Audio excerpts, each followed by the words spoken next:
If you joined me in my first video, you know that I spent 3 weeks in Rome, traipsing from one side of the city to the other.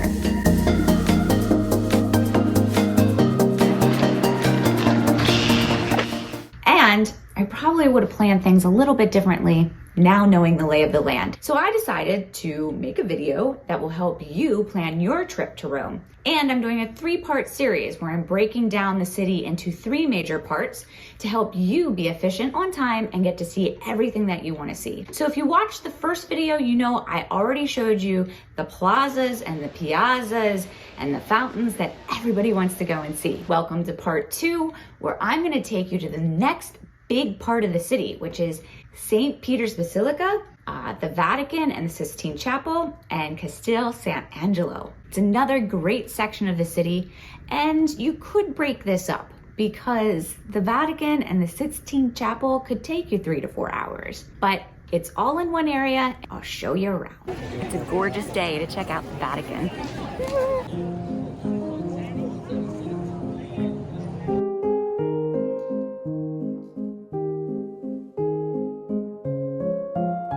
The beautiful Vatican City houses an extensive collection of art, history, and culture. There are rooms dedicated to artifacts used and owned by the popes.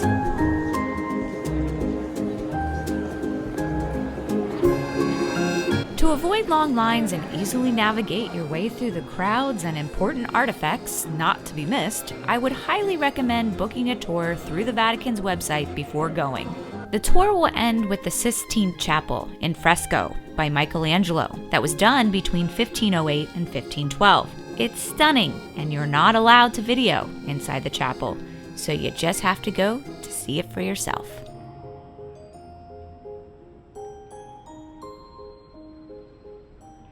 From the Vatican, you can take a short 11-minute walk over to St. Peters Basilica. St. Peter's Basilica is the most renowned work of Renaissance architecture and the largest church in the world by interior measure. While it is neither the mother church of the Catholic Church nor the cathedral of the Diocese of Rome, St. Peter's is regarded as one of the holiest Catholic shrines. It has been described as holding a unique position in the Christian world and as the greatest of all churches.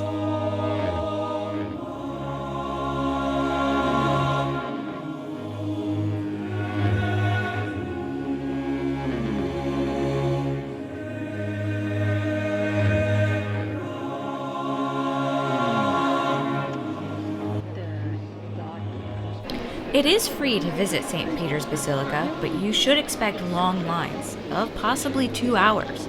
The most comfortable way to visit the Basilica is a guided tour.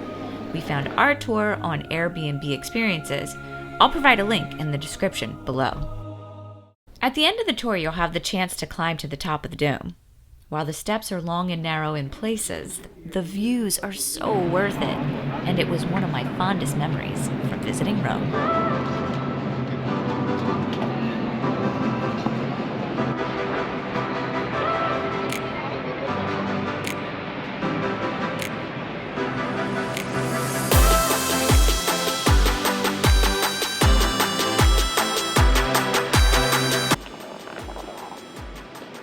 Once you navigate your way back down all those stairs, you can take a short 10-minute walk over to Castel San Angelo. The Mausoleum of Hadrian, known as Castel San Angelo, is a towering, cylindrical building in Parco Adriano. It was initially commissioned by the Roman Emperor Hadrian as a mausoleum for himself and his family. The building was later used by the popes as a fortress and a castle, and is now a museum. The structure was once the tallest building in Rome. Tours range around $20 and can take up to 2 hours. So doing all of that, you probably worked up an appetite. So I want to share with you 2 spots. Kohlberg is one of the only places in Rome where you can grab a Sauvé-style burger, cooked well done, but still juicy. This is the Lebowski burger, and you can see how pink and like moist it is, but it's supposed to be well done, so.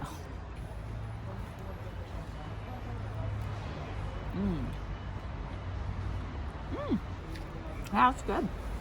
Now, if you aren't in the mood for burgers, but you're in the mood for pizza, you could head over to Banchi.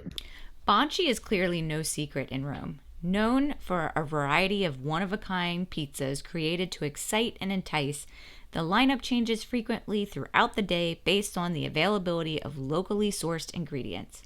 Expect lines when going to Banchi, but trust me, it's worth the wait. I know I said 2, but I meant 3.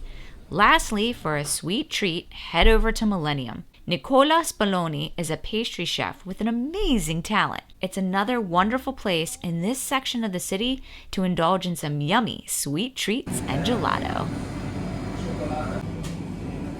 So that concludes part 2 of planning your trip to Rome. Please join me for part 3, where I'll take you over to the last final part of the city, which is obviously the Colosseum, Palatine Hill, Roman Forum. I'm also gonna take you over to the Victor Emmanuel Monument, because there's a secret that I didn't know about. I just found it and I wanna share it with you. So come along to part 3. I also invite you to subscribe to my channel if you like food, if you like travel. Well, that's what I do.